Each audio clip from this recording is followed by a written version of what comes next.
Thailand is home to two international airports, Suvarnabhumi Airport in the southeast of Bangkok and Don Mueang Airport in the north of Bangkok.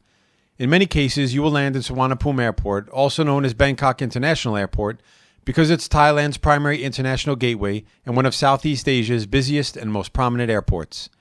In this video, you are going to learn about all the popular airport transfers available to you from Suvarnabhumi Airport. You'll also get a quick rundown on prices and get some top tips for navigating your way into downtown Bangkok and onto your holiday destinations. Airport taxis. If you're looking for an airport transfer into the city, you can't beat a taxi. It's the most convenient way and often the fastest way to get inside the city.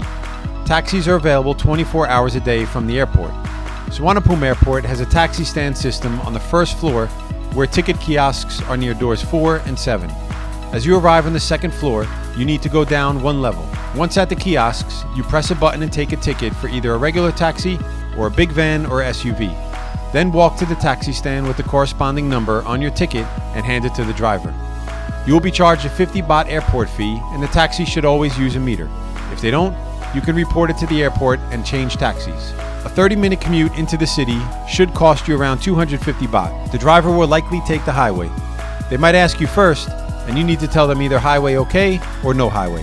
The highway will save you lots of time and cost you only about 100 baht in tolls. On a good day, you can get to and from Bangkok by taxi using the highways in about 40 minutes.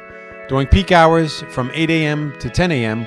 or 5 p.m. to 7 p.m., the journey could take you an hour or longer, so it's always best to overestimate how much time you need. Taxi scam alert. Do not under any circumstances get into anyone's car if they're yelling "Hello Taxi" as you exit arrivals. They are not official taxi drivers, and there is no guarantee of your safety. Plus, there are no set prices, even if you think you have negotiated a good deal. These are just simply opportunistic men and women trying to make an extra buck with their personal cars. While not all of them are bad per se, there is just no way to tell, and it is not recommended for tourists to take such a risk. What can happen is that they take you somewhere unfamiliar and scary looking, and then demand more money to get you to your actual hotel. Their prices are usually at least twice that of a regular taxi, even if you speak Thai and try negotiating with them. Airport Rail Link. The Airport Rail Link is on the bottom floor of Suvarnabhumi Airport. It has 8 stops and starts at Suvarnabhumi and ends at Payathai Station. It costs around 45 baht to travel per person, and tickets can be bought at machines or at manned ticket counters. The Airport Rail Link gets you out of the airport fast and without any fuss. But then you are somewhere random in the city and need to find your way to your exact location. Then, you will need to get a taxi, take a bus, or change trains to the metro, known as the MRT, or a sky train known as the BTS, to get closer to your final destination. From Bangkok, most people will take the Airport Rail Link from the airport, 7 stops to Payathai Station, which connects to the BTS. This takes 30 minutes. If you want to go to Siam, change the BTS at Payathai Station and then head east to Siam Station. When you change trains at Siam, you can also go to the outer suburbs of Onut, Bang Na, or even go beyond to Silom, the riverside in Bangkok southwest. If you want to go to Silom, you can also change to the MRT at Makassan Station. If you want to go to Khao San Road, change to the MRT at Makassan Station and head to MRT Samyot Station. A disclaimer about the Airport Rail Link. Honestly, while everyone appreciates the Airport Rail Link, unless you are staying very close to a train station on the Airport Link lines, they are quite a challenge if you have luggage, and generally just not worth the struggle. Even the best transfer from the Airport Rail Link to the BTS Payathai Station is a good 5-minute walk, up and down several escalators, and with all the regular Bangkok commuters going about their day. If you have to get on the BTS or MRT at peak hours with your luggage, you may have to wait for 2 to 4 trains to come and go because people are packed in like sardines. Looking at the big picture, when you have luggage, it's just more convenient to take a taxi. In a taxi, you can get from the door of the airport to the door of your hotel in a clean, quiet, affordable way. Buses. To be honest, the bus from the airports in Bangkok are generally our last choice. Maybe we are spoiled, but we find them a bit inconvenient, even though they can save you a lot of money. Often they won't get close enough to your hotel to be of much use, forcing you to then get a taxi, walk, or find other transportation from the drop-off point. However, there are some routes where it is convenient and affordable to take a bus. Khao San Road. You can take bus number S1. It's located on the first floor, right in front of Gate 7. It costs only 60 baht and takes about 60 minutes during off-peak hours to get to Khao San Road. The bus operates between 6 a.m. to 8 p.m. Pattaya. Go to the first floor, gate 8. From there, you will find a bus to Pattaya. It costs around 200 baht and takes 2 hours.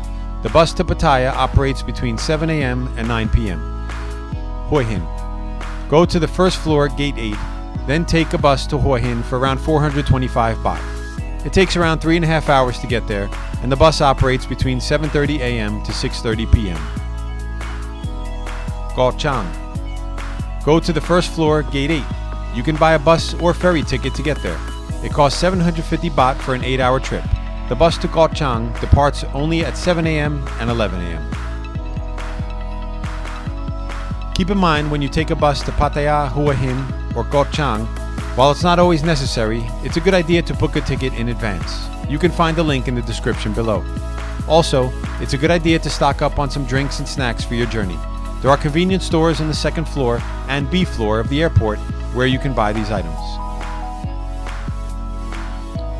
Luxury private vehicles.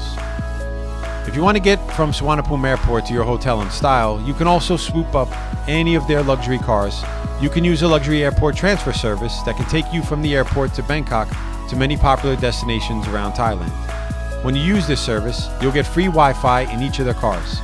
You'll get the option for drinks too, and you can even have a bouquet of roses placed in the car, in case you want to impress your love interest.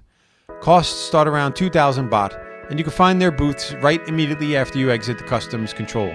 Fast Track VIP services. Before you arrive in Bangkok, if you are in a rush, you can pay a few thousand baht for Fast Track service. This service is good for anyone who wants to skip the long immigration lines that tend to extend far into the airport corridors at busy travel times. Sometimes, you can wait more than 45 minutes at these corridors. The Fast Track VIP services will help you zip through immigration via a VIP counter. They'll assist you with collecting your bags and even take you to your driver. ExpatDen, Bangkok Fast Track, and Royal Airport Concierge are 3 companies that offer this type of service. Limo and taxi providers also offer Fast Track services. Cost of transportation options from Bangkok. Suvarnabhumi Airport is the largest airport in Thailand, and there are dozens of transportation choices from Bangkok. Here is a quick comparison chart. All of these prices are estimates and might change in the future, but should give you an idea of what to expect. Other options. There are more airport transfer options available to you. Some hotels in Bangkok include a hotel transfer service as part of their package. You can rent a car and drive it yourself. There's a rental car kiosk on the second floor. Note that driving in Bangkok can be tricky due to heavy traffic. Additionally, in Thailand, you need to drive on the left side of the road. If you choose to rent a car, be sure to get an international driving permit before coming to Thailand. You can use a ride-hailing app such as Grab, Bolt, or InDrive to call your own taxi. While it's a safe and transparent option, you need to find them in a car park instead of the taxi stand. And note that Uber doesn't operate in Thailand anymore. If you want VIP experience, you can hire stretch limousines or even take a helicopter. Other good-to-know information. The airport has some decent food options, some services, and a bit of shopping before you go through passport control on the public side of the airport. On the third floor, you have Thai, Japanese, and Chinese food. Convenience stores can be found on the second floor and B floor. On the first floor, you can find a bus stand, taxi stand, and a very cheap food court. On the B floor, you find an airport link, a convenience store, some restaurants, and cafes. If you want to exchange money, there are many money exchange kiosks on the B floor as well. The rate is better than banks, and you will also find many ATMs here. If you want to buy a SIM card, you can find a SIM card kiosk throughout the airport, including on the second floor, right after you exit the customs control, first floor, and B floor. Now on to you. Bangkok has many airport transfer options to cater to every budget. Whether your wallet calls for a local bus or a private helicopter, we hope we've given you a starting point for your next airport transfer. If you recently transferred from Bangkok to your hotel or destination, tell us about your experience in the comments section below.